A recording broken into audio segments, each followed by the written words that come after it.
السلام عليكم tout le monde. بسم الله الرحمن الرحيم والصلاة والسلام على أشرف الأنبياء والمرسلين وعلى آله وصحبه أجمعين. أما بعد. On continue notre chemin sur la jurisprudence simplifiée. Et aujourd'hui, on est toujours dans le niveau de la purification. Et on va voir, Inch'Allah, le chapitre sur ce qu'on appelle At-Tayammum, ou en français, les ablutions sèches. Et on verra à ce sujet 5 questions, Inch'Allah.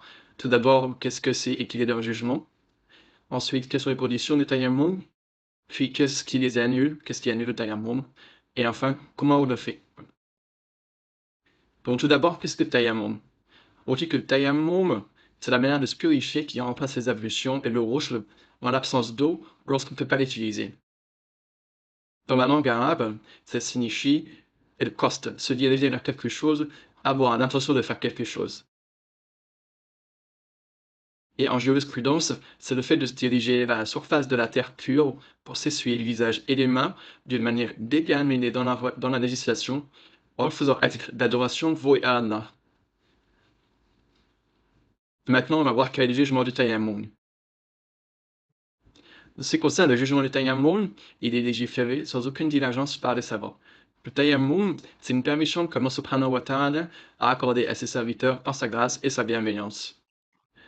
C'est une permission qui est en fait spécifique à notre communauté, elle n'existait pas avant. Le tayammum est permis, comme le démontre le texte du Coran, de la Sunna et de l'unanimité. En ce qui concerne le Coran, Allah Azza wa Jalla a dit dans le verset numéro 6 de Surat al-Ma'idah, dans lequel il ordonne les ablutions, Allah dit ensuite dans le verset, si vous ne trouvez pas d'eau, alors recourez à la terre pure, passez-en sur vos visages et sur vos mains.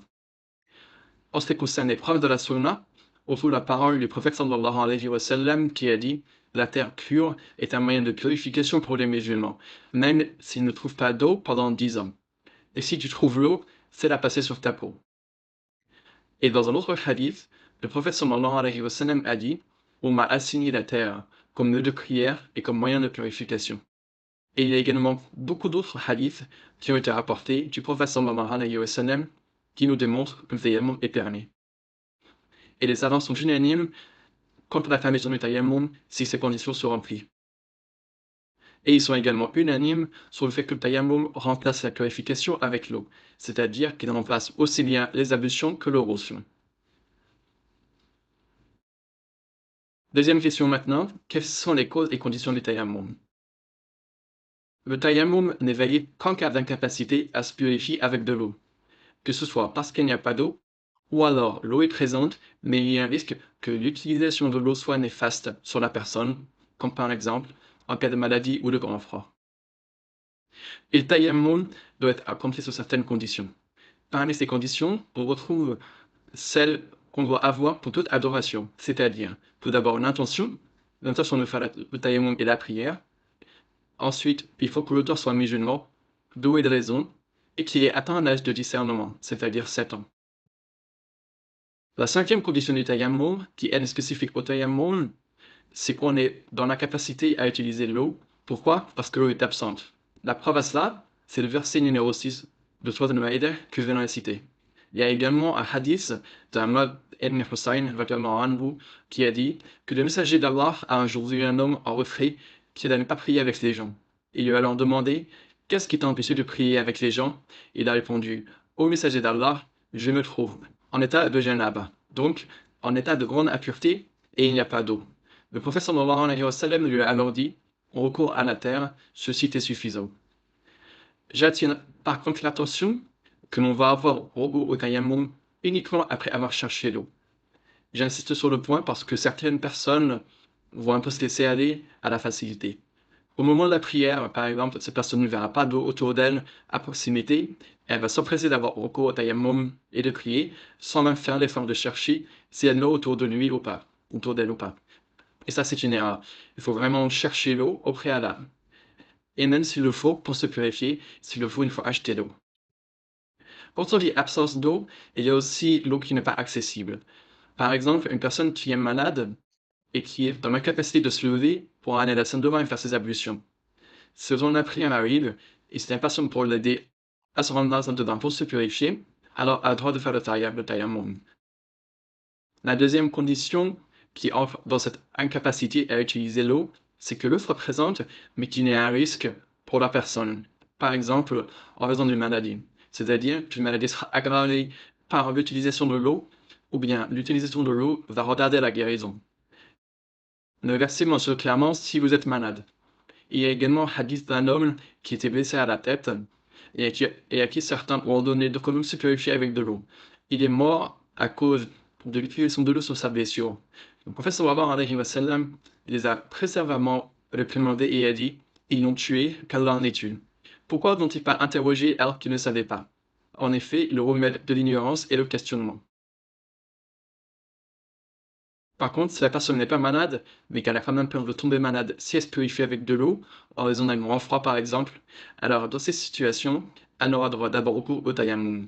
La preuve à ça, c'est le hadith de Amr ibn al-As, radiallahu anhu, qui rapporte que lors d'une bataille, durant une nuit, il s'est retrouvé en état de janaba suite à un rêve.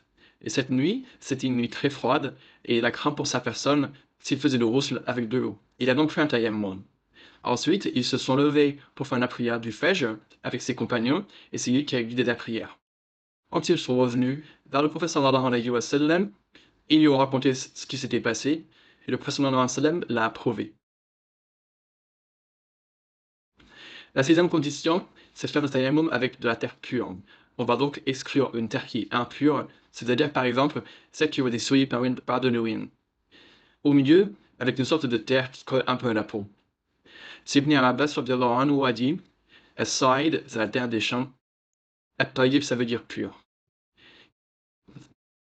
Si la personne ne trouve pas de terre, alors elle fait avec ce qu'elle peut, comme le sable ou la pierre. L'imam al-Awza'i a dit que le sable fait partie du Sa'id. On va voir maintenant quelques questions.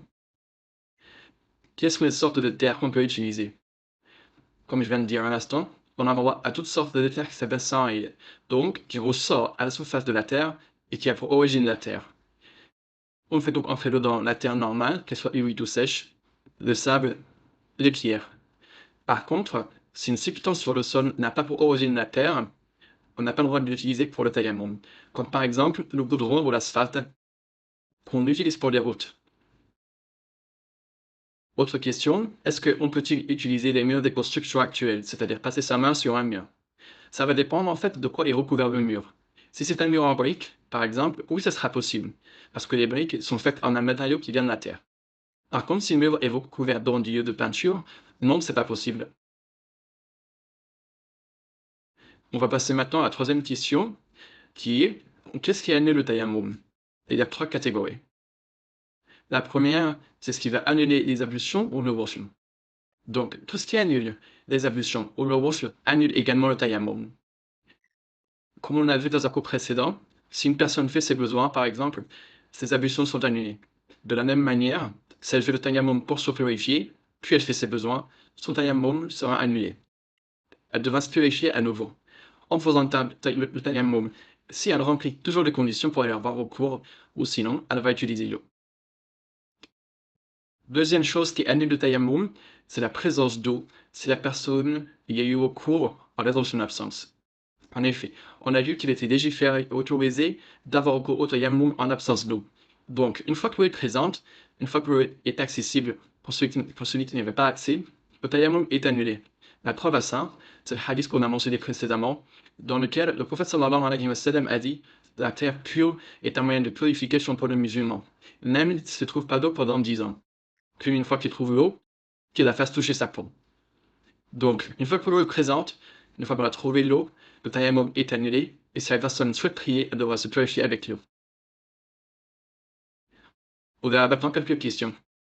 Si une personne a fait un tayammum pour prier, elle est toujours dans le temps de la prière, et il se trouve que maintenant elle va trouver l'eau. Qu'est-ce qu'elle va faire? Il y aura 4 situations. Si la personne trouve de l'eau avant de faire la prière en elle-même, le tayammum ne vaut plus. Cette personne doit faire ses ablutions pour prier. Si l'eau devient accessible, alors même que la personne prie, c'est-à-dire pendant l'acte de la prière lui-même, elle doit arrêter la prière, aller faire ses ablutions avec de l'eau, puis revenir prier. Si l'eau est accessible après avoir prié, mais on est toujours dans le temps de la prière. Par exemple, entre deux relances, la personne avait un tayammum, elle a prié, et après avoir prié, elle trouve de l'eau, mais l'heure du Asr n'est pas encore rentrée. Qu'est-ce qu'elle fait? Est-ce qu'elle va refaire sa prière ou pas après avoir fait les ablutions? La question, c'est que la réponse, pardon, c'est que la prière est valide. Cette personne n'a pas besoin de la refaire. Parce que la prière a été faite au bon moment et l'excuse pour ne pas faire les ablutions était valide. Et elle n'a donc pas besoin de refaire la prière. Et si par contre, elle trouve l'eau après pendant la prière et après avoir prié, bien sûr, sa prière est valide et il n'y a absolument aucune raison de la refaire. Parce qu'elle était valide au bon moment. La troisième chose qui annule le tayammum, c'est la disparition de l'excuse qui a permis de le faire. On va donner un exemple. Si une personne a fait un tayammum en raison d'une maladie pour la prière du Fajr, elle va donc faire la prière du Fajr et ensuite va faire le temps du Dhuhr, mais pendant cette période, elle va guérir et sa maladie sera plus présente. Bien qu'elle n'ait pas perdu le tayammum par lui-même suite à un annulatif des ablutions, elle devra quand même se purifier avec de l'eau, parce que l'excuse qui a permis le tayammum n'est plus présente. La dernière question qu'on va voir aujourd'hui, c'est comment faire le tayammum. C'est en fait vraiment très simple. Tout d'abord, il faut une intention.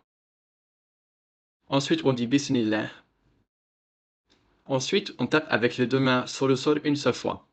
S'il y a un excès de terre sur les mains, on a le droit de souffler dessus, afin pas faire cet excès. Ensuite, on essuie le visage et les deux mains jusqu'au poignet. Et voilà, c'est tout. Après ça, on est purifié. On n'a pas besoin d'essuyer l'ensemble des membres des ablutions, mais seulement le visage et les mains jusqu'au poignet. Et ça, en fait, c'est ordonné dans le Coran lui-même, comme on l'a mentionné plus tôt. Il y a également un hadith de Ammar radhiyallahu anhu qui rapporte que le prophète sallallahu alayhi wa sallam lui a dit « Il te suffit de faire ceci », c'est-à-dire pour le tayammum. Il a tapé sur le sol une fois avec ses mains, il a essuyé dessus de sa main droite avec la paume de sa main gauche et dessus de sa main gauche avec la paume de sa main droite, et ensuite il a essuyé le visage. On voit donc qu'il est aussi permis de commencer par les mains avant le visage.